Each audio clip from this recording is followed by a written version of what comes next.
Assalamualaikum Mas. Salam. Sehat Mas? Ya, Gimana nih situasi nasional pada pertengahan Desember ini?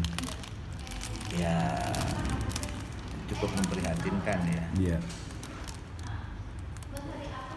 Ini katanya karena saya nggak lihat. iya. Ada anggota FPI Hmm, yang meninggal. hmm, Meninggalnya itu penyebabnya bukan kena paku. iya Mas ya. Kalau kena paku ya tetanus, penyakitnya ya itu. Iya, iya. Karena ada, saya nggak ngerti, ditembak apa tertembak apa menembak. Ada tembak-tembakan maksudnya gitu ya? Kalau tembak-tembakan anggota FPI-nya ya punya pistol lah. Oh gitu ya. Iya. Iya kan, yang punya anggota FPI-nya punya pistol. Kalau tembak-tembakan, Hmm, ya, jadi cuman ada tertembak hmm, sama ditembak. hmm. Iya, iya, iya. Kalau tertembak ya sangat mungkin, Hmm, hmm, karena pernah dengar lelucon kalau polisi nembak kaki kena kepala. Nah, itu tertembak, nggak sengaja Pak Iya, polisinya. Karena lari atau bagaimana gitu. Ya tertembak. Iya, iya. Sebab nggak mungkin, kecil kemungkinan lah, khususnya di wilayah Jabodetabek ini, sipil punya senjata. Kan ketat sekarang kan urus senjata itu kan nggak mudah kan? Enggak, bukan soal kalau sipil punya senjata masuk perbakin. Oh iya, iya, iya. Ya kan ada izinnya. Iya, iya, iya. Ya. Kan anggota FPI itu kecil untuk masuk perbakin ya. Iya, Kecil. kecil. Iya kan, Iya. Kecil kemungkinan anggota FPI masuk Masuk perbakin. perbakin. Iya, iya. Iya kan. Iya, iya. Dan untuk apa juga Iya. dia bawa Senjata api. senjata api. Iya, iya. Iya kan. Kalau masuk perbakin, senjatanya luar biasa. Jenis senjatanya ya, bukan pelurunya, senjatanya luar biasa, mahal banget, satu tuh 50 juta, apa berapa juta-juta. Kecil kemungkinan, Iya mas. Iya. Mas. iya kan, kecil kemungkinan. Hmm. Jadi mudah-mudahan ini bukan ditembak, tapi tertembak. Iya, iya.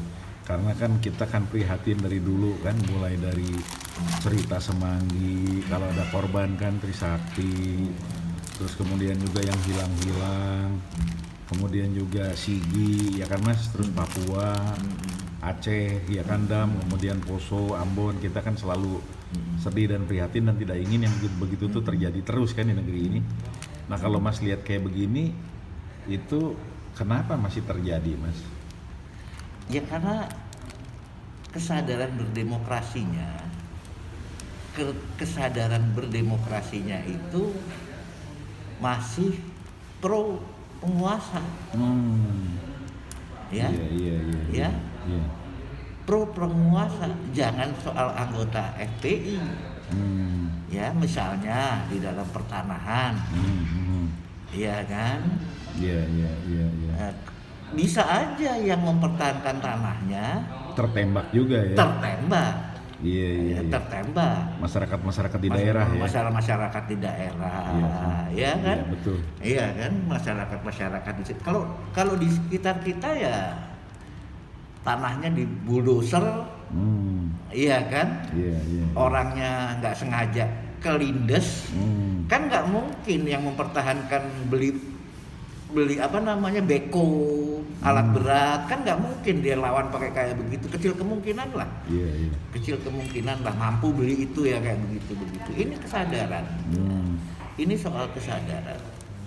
Kesadaran berbangsa sama bernegara. Berarti kalau mas lihat dengan melihat sekarang ini, walaupun kalau kita baca sebagai negara kan harusnya ketika demokrasi kan otoritarianisme dan kekerasan itu kan dijauhin kan. Dan bahaya kalau kayak di Amerika gitu juga kan, pasti nggak boleh lah gitu kan masa. Nah terus kalau kita lihat sekarang termasuk tadi Mas nyampein juga soal perampasan tanah di mana ada persoalan hukum gitu kan, jangan-jangan kekerasan ini juga terjadi karena ada yang merasa kebal atau dilindungi, gimana tuh Mas? Jadi gini, sebelum saya menginikan tentang perampasan tanah, kita ngomong tadi nyinggung Amerika. Amerika ya. Kalau di Amerika senjata boleh dibeli. Ya, masyarakat sipil bisa beli senjata. Mungkin senjatanya sejenis seperti senjatanya Garda Nasional kalau di sana. Kita nggak tahu. Tetapi karena kesadaran hukumnya tinggi, ya nggak juga demonstran pakai bedil. Oh, iya, berarti kalau di negara yang tidak boleh menggunakan senjata, senjata itu tidak kena sweeping dan ketangkep, ada kesalahan aparat juga dong kalau gitu Mas. Oh iya, berarti kalau bener masih ada orang yang berkeliaran punya senjata, dan ini kan di Indonesia ini kecuali yang berizin yang boleh punya senjata, kan berarti kalau yang tidak berizin punya senjata ini sebetulnya bukan untuk dipamerin, dikasih lihat bahwa ada senjata yang tidak punya izin gitu kan. Berarti ini bagian harusnya jadi koreksi atau introspeksi untuk aparat kan gitu ya Mas. Sekarang kembali soal perampasan tanah. Oke, iya. Kita ngomong tentang jenis cara merampasnya. Digusur, pakai bulldozer, pakai segala macam. Ya? Iya kan? Betul kan? Iya. Kan nggak mungkin, kecil kemungkinan masyarakat itu patungan beli bulldozer untuk melawan. Iya, betul. Berarti yang dirampas tanahnya tuh yang kena bulldozer. Pasti kena bulldozer. Dan bisa tertembak juga ya. Nggak ada soal nggak sengaja. Iya. Ya di bulldozer aja. Iya. Iya kan, jadi dia sudah memperkirakan tanahnya ini mau dirampas. Benar. Karena kerasa tuh diteror segala macam. Betul. Karena dia sudah merasa patungan. Beli bulldozer untuk mempertahankan, membela tadi. Oke. Padahal bulldozer itu siapa aja boleh beli. Benar. Tapi nggak mungkin beli karena atau nyewa lah. Iya. Untuk bertahan dia. Untuk bertahan. Iya.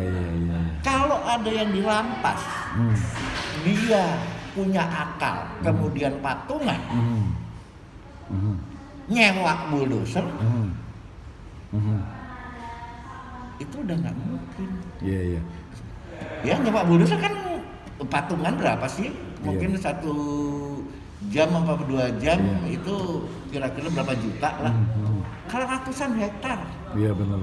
Yang dirampas. Seperti di Teluk Naga gitu. Di Teluk Naga. Yang sekarang Pak Menterinya sendiri bingung. Menterinya bingung. Terus masyarakat di situ patungan. Iya. Untuk nyewa bulldozer. Iya. Ya karena hukum tidak tegak. Kan nggak mungkin juga masyarakatnya punya akal untuk kayak begitu. Iya benar. Atau dibayar. Iya. Ya masyarakatnya.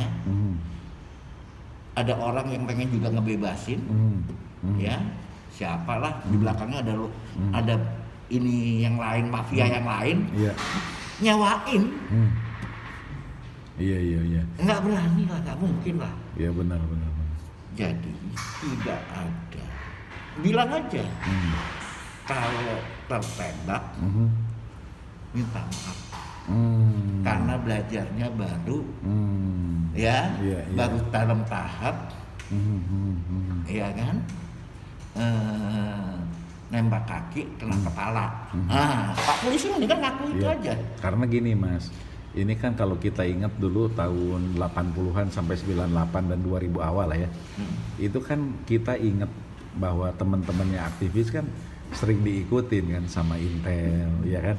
Tetapi kawan-kawan kita, bahkan kita sendiri kalau kita tahu diikutin, entah itu di Cipaku atau di Salemba, malah sering kita beliin makanan kan. Karena kita tahu juga mereka kan tugas negara kan gitu kan.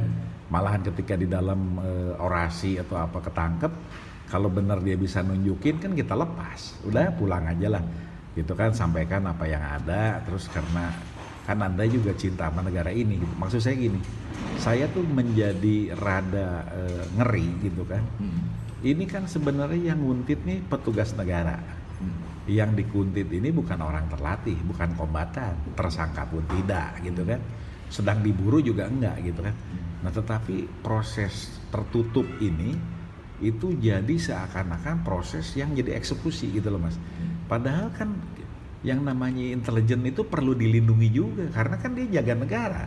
Tapi kalau begini itu kan bisa membahayakan. Nah Mas ngelihatnya gimana nih dari sisi kita bernegara? Padahal kan NKRI ini gede banget gitu, intelijen ini perlu gitu kan. Jadi maksud saya